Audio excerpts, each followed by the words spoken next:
Bienvenue. Imaginez un instant l'usine du futur. Une usine vraiment intelligente. On parle de machines qui s'entretiennent toutes seules, de lignes de production qui s'ajustent à la seconde. Eh bien, cette vision, ce n'est plus de la science-fiction. Elle est en train de naître, là, juste au point de rencontre entre l'ingénierie physique, celle qui construit notre monde matériel, et l'intelligence numérique qui, elle, est en train de tout réinventer. Alors, c'est la grande question, n'est-ce pas? Comment est-ce qu'on arrive à construire une usine qui pense pour de vrai? Pour comprendre ça, il faut regarder les deux couches qui la composent, les fondations en quelque sorte. Tout commence par le concret, le matériel. Cette couche physique, elle repose sur deux disciplines qu'on confond souvent, mais qui ont des buts totalement différents. D'un côté, on a la puissance brute, et de l'autre, la précision. Pour faire la différence, la distinction la plus simple, elle vient directement des ingénieurs eux-mêmes. Le génie électrique, c'est la puissance à grande échelle. Pensez aux lignes à haute tension qui alimentent nos villes. Le génie électronique, à l'inverse, c'est le monde des petits courants qui animent tous nos appareils. Et il y a une analogie qui résume ça parfaitement. C'est grosse étincelle ou petite étincelle. La grosse étincelle, eh bien, c'est le domaine de l'électrique, le transport de beaucoup d'énergie. La petite étincelle, c'est le monde délicat de l'électronique, où chaque petite impulsion transporte une information cruciale. Mais la vraie différence, la plus profonde, c'est le pourquoi. D'un côté, on utilise les électrons pour leur énergie brute, faire tourner un moteur, chauffer, éclairer. De l'autre, on les manipule pour transporter de l'information, pour calculer, communiquer, bref, pour penser. Et pour vraiment visualiser l'échelle, regardez ces chiffres. 220 000 volts pour une ligne électrique, contre seulement 5 volts pour un microprocesseur. C'est toute la différence entre la force d'un poids lourd et la finesse d'un chirurgien. C'est sur cette base de précision que va se construire toute l'intelligence.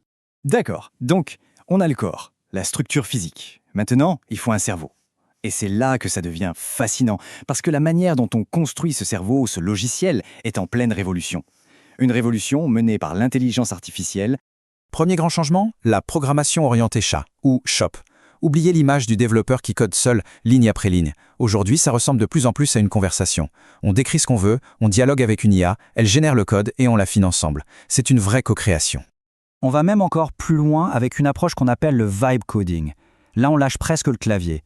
On va guider l'IA avec des intentions très générales, une sorte de vibe, genre « rends cette interface plus sympa » ou « donne un look plus moderne à ce menu ». C'est ultra rapide pour faire des maquettes, mais il y a un risque, celui de construire un château de cartes si on ne vérifie pas tout derrière. Et enfin, la vision la plus futuriste, la programmation agentique. Ici, le développeur devient un peu un chef d'orchestre. Il ne code plus directement. Il déploie une équipe d'agents IA, des sortes de travailleurs autonomes qui vont planifier, écrire, tester et même corriger le code eux-mêmes pour atteindre un but précis. Et attention, on ne parle pas de concept pour dans 10 ans. Fin 2023, 75% des développeurs dans le monde utilisaient déjà des outils de codage assistés par une IA. L'adoption est absolument massive et ça va très vite.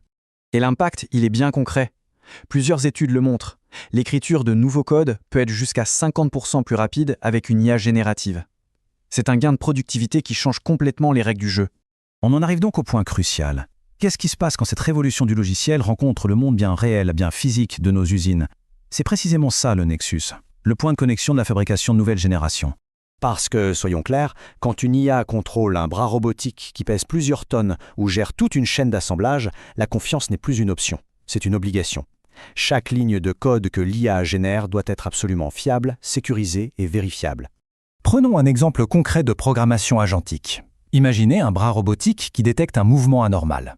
Immédiatement, un agent IA analyse le problème, trouve la ligne de code qui pose souci, écrit un correctif, le déploie et le bras se remet à fonctionner normalement. Tout ça en quelques secondes, sans la moindre intervention humaine.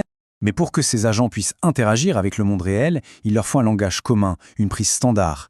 C'est exactement le rôle du Model Context Protocol, le MCP. Il faut le voir comme une sorte de port USB-C universel pour l'IA qui lui permet de se brancher de façon sécurisée à n'importe quel capteur, n'importe quel outil de l'usine.